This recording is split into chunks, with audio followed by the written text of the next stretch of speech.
it's released, it will be going on 7 years old. 10,000 Bullets will be released. It's also going to be its 3rd iteration with its 5th publisher. So it's been a long and hard road for this book. But it is coming out. We have lots of art. We have some sexy little spreads that are Actually, let's start with the cover. Yeah, let's go ahead. The cover for this is actually done. And we didn't quite blow it up for you, but we gave you what Alex is far too modest to say is that this thing is unkillable. Yeah, it's unbelievably attractive. Yeah, I got some hot new French artists that are that's been doing comic books for like 12 years between them. Anyway, so that's 10,000 Bullets. 10,000 Bullets. For those of you, some of you have been bored to death. Some of you have worked on it. Some of you I've just talked to about it. Is a crime noir setting set in an entirely fictional city, made from scratch. It is the worst parts of America in one place. So if you take a drive around certain parts of Indianapolis, you'll probably see a little bit of 10,000 of Empire City there. It's based on the West Coast. That's what I know the best. But it's got little bits from all the cities and all the places I've been to. So it allows you to play out all sorts of crime noir scenarios. It's going to support your classic noirs that are the gunplay involves the mall gunning somebody down with one bullet, or it's going to support your John McClane. I'm flying a plane into the side of the building. I jump out, fall 50 feet, and I'm fine. Attractive little cut on my face. So yeah, and then it's got full rules for the city. The city itself is fully fleshed out, fully developed, and unlike every other city book I have ever seen, including Hudson City, which is quite impressive from your games, it works. It works entirely within Spycraft. It works entirely. It can be pulled into pieces and put into other zones. So you have your archetypical ghetto, you have your archetypical barrio, you have your archetypical working class neighborhood. You have et cetera, et cetera, et cetera. Your industrial neighborhood. So all these are portable to your Financial district, because those people need to be robbed. Yes. So you can pluck it apart and put it into your games. You can use it for any sort of North American city quite easily. Probably, by changing the names around a little bit, you can probably use it in other parts of the world. So it's made to be fleshed out and fit into whatever you need. It also has a ton of classes. It has 4 new base classes: the Thug, Thief, the Lawman, and the Fixer. Fixer will also be in the world on fire, by the way. Lots of feats, lots of things like that. And then one system I'm not really talking about to people yet because it's pretty good. So I'll keep it in my head. It's more importantly, it's revolutionary. It's different. Yeah. No one's done it before. My modesty apparently gets the best of me sometimes, but it's awesome. It's awesome, and it will make your games go easier because it allows players to drive games. What we can actually say, because this is actually in the ad copy, and we'll go out with these books.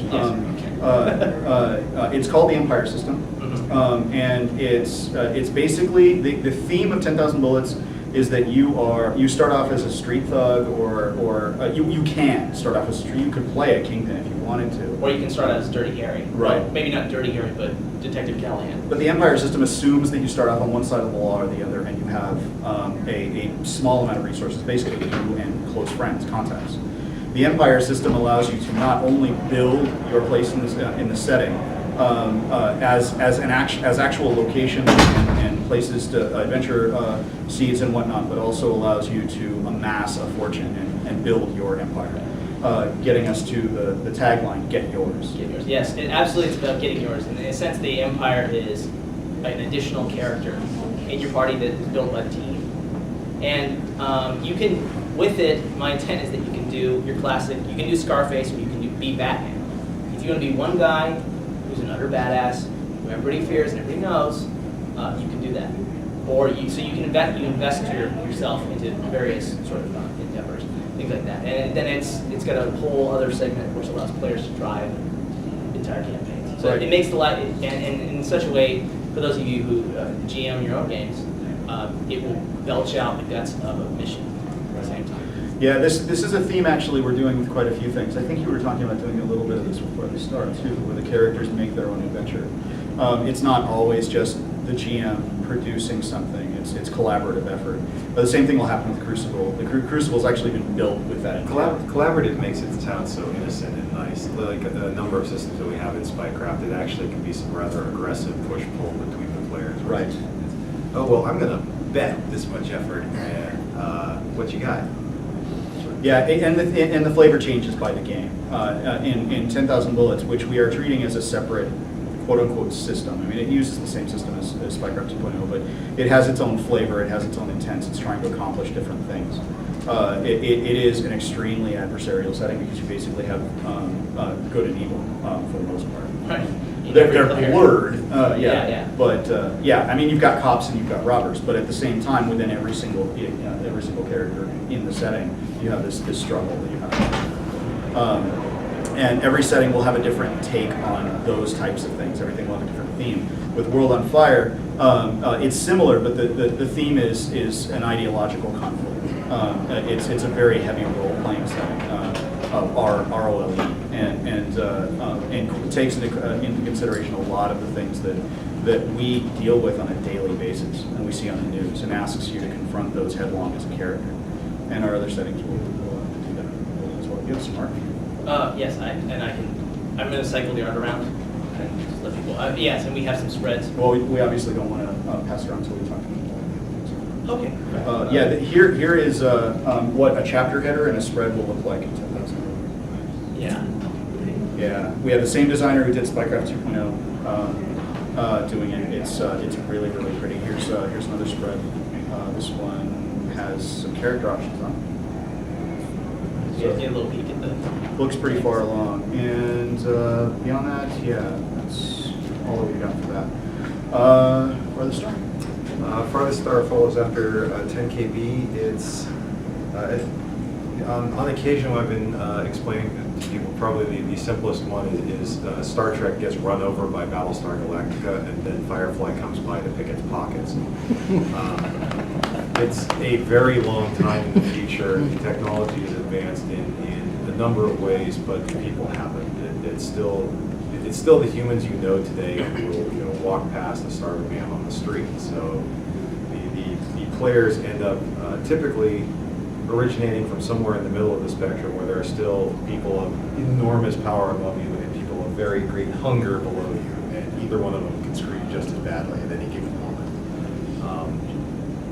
It's set up an environment. A lot of aspects of the world have been sort of pre-designed with how they'll cause games to happen once you've got it.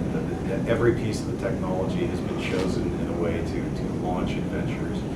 The arrangement of planets and political powers is set up to immediately establish opportunities for players to come in and shake things up. And rather than run on any particular meta plot, it just lays all of that out there and gives you a few thoughts about what might happen in the future if the players don't intervene. And so many of these things are balanced on a precipice that a small party who determinedly pursues something could very much change the shape of the human race. Like all of Space Opera. And then it's driven by at home I have a somewhat absurd collection of fiction. I have thousands of paperbacks stacked around my room. I've read a lot of them. And you encounter this as you read lots of them. You see the themes starting to come out repetitively over books printed in any couple of years, and go, that's a good thought, but a lot of it not quite what I would expect people would actually do with this. I frequently read stories of this technology appears and immediately the world is blown to hell, and I think to myself, no, this technology appears and people goes, that's dangerous, we're not going to